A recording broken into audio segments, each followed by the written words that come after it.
The current employment situation here in Singapore has not been the most positive. When I look into the Q1 numbers released by MOM, there were only 300 new jobs that were created for Singaporeans and PR. And as I look at the graduate numbers, it's not too great either. 1 in 5 graduates from autonomous universities were not able to find a full-time role 6 months after graduation. And when it comes to private universities, more than 50% were not able to find a full-time role after graduating for 6 months as well. When I hear about some of the feelings of frustration, insecurity, discouragement that many are feeling, I personally can relate to this entire experience. The challenges that workers have when it comes to navigating today's job market is slightly more complex. The first situation that many are dealing with is the rise of AI and automation.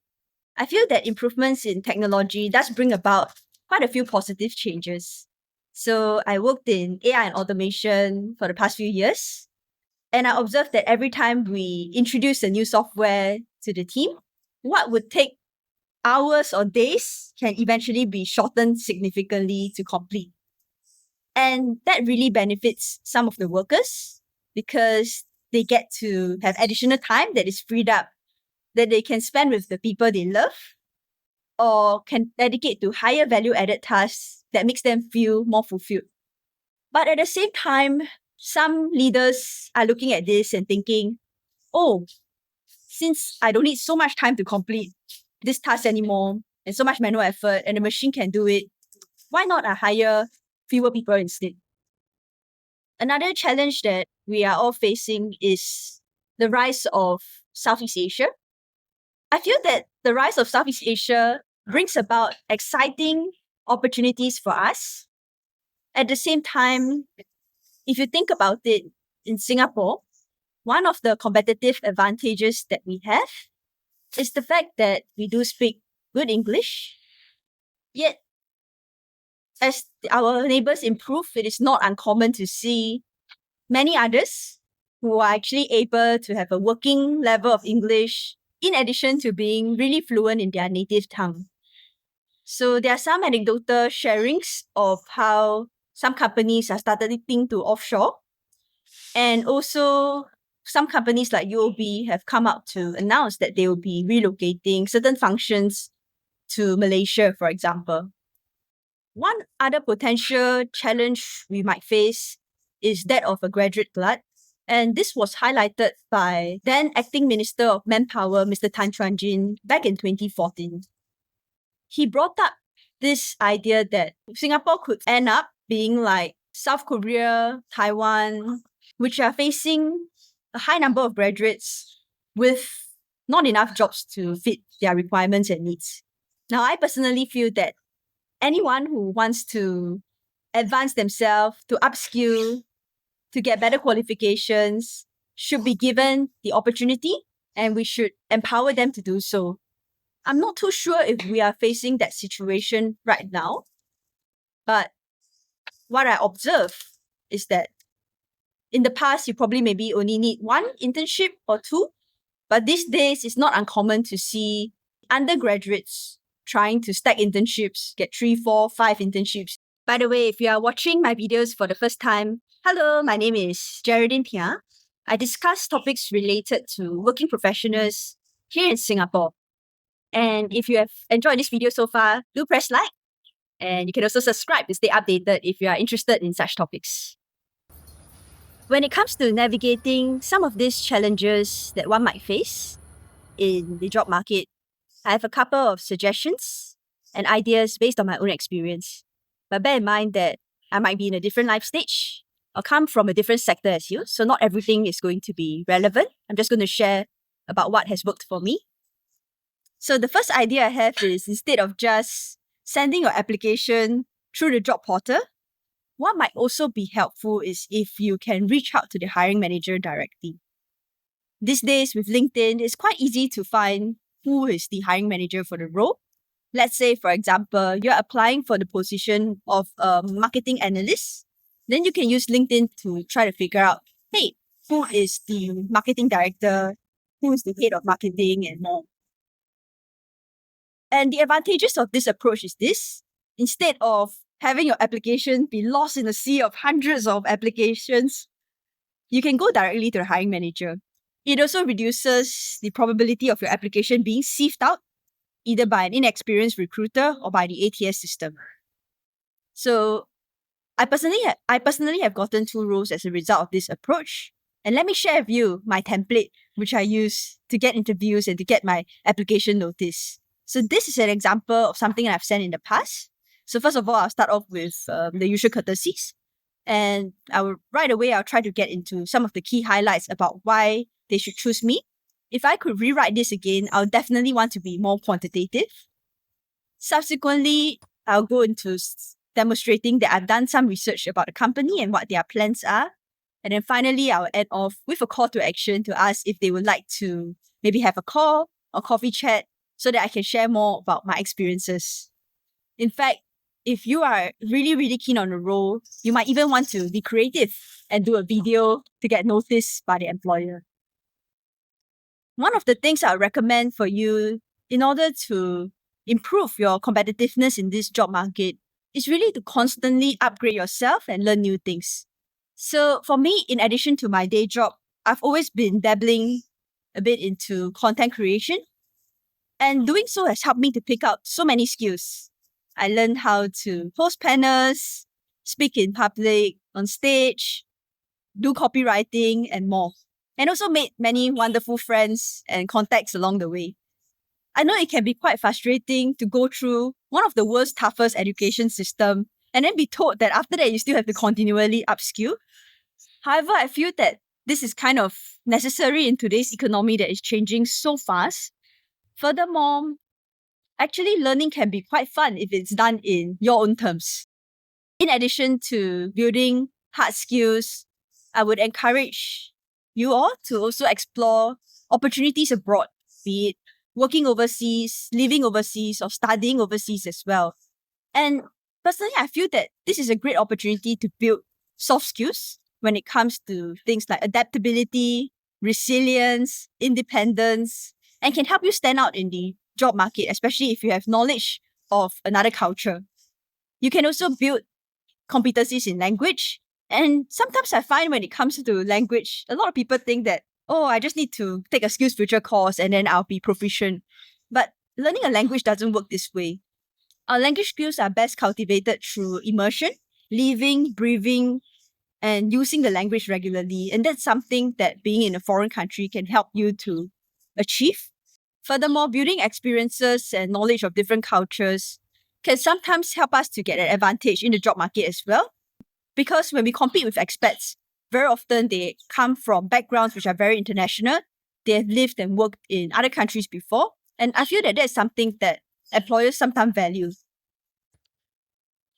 I feel like sometimes when you apply for roles, go through the interview, and put in a lot of effort to impress those who are hiring, but you don't get the role, it can be quite disheartening. And personally, I've been there. Something I believe strongly in is 塞翁失马,焉知非福. What might appear to be something that is bad could actually turn out to be a blessing in disguise. And having this mindset has helped me throughout many challenges in my life, not just in career, but also in other aspects as well. So for me, when I first graduated and started working, one of the companies that caught my eye was Uber. And back then, I felt Uber was so cool and seemed like such a great place to work at. So I applied for a few roles, and for one of them, I went through multiple rounds. I think it was about 5 or 6 rounds in total, talking to different people, doing assignments. And eventually, when I didn't get the role, I felt so disappointed and wondered what's wrong with me and just generally felt very discouraged. However, it actually turned out to be a blessing in disguise because I got to further my interest and involvement in the software as a service sector. And that sector turned out to have huge growth potential. Furthermore, it also felt like I dodged the bullet because subsequently Uber closed down in Singapore, in Southeast Asia, and many of the employees there were laid off as well. So sometimes when you don't get what you want in life, it might actually turn out to be a good thing. Another mindset that I feel is quite helpful for my career is this Chinese quote, 骑驴找马, ride the donkey to find the horse. It was taught to me by my uncle, but actually he said, ride the cow to find the horse, which is another way of expressing this. When you graduate, you might not get your ideal job. And similarly, when you are navigating life, you don't always get the opportunity that you want. However, it's not really a bad thing because you can always look for other ways to grow and to improve yourself in the meantime while waiting for the opportunity. For me, when I set my sights on the software as a service industry, I really wanted to join Salesforce and I applied a few times but didn't get in. Yet, during this time, I didn't not do anything. In fact, I was employed in other roles and I was giving these other roles my best, even though they were not my dream job.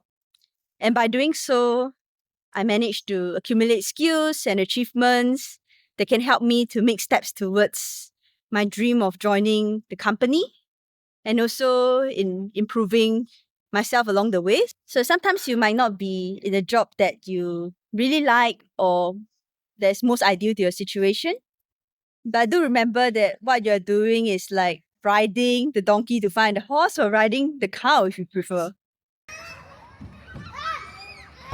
I guess before we start work, for most of our life, we are all progressing at similar paces.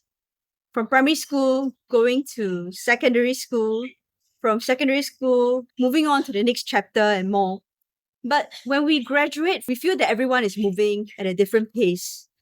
Some might progress faster than others, some might make more money than others.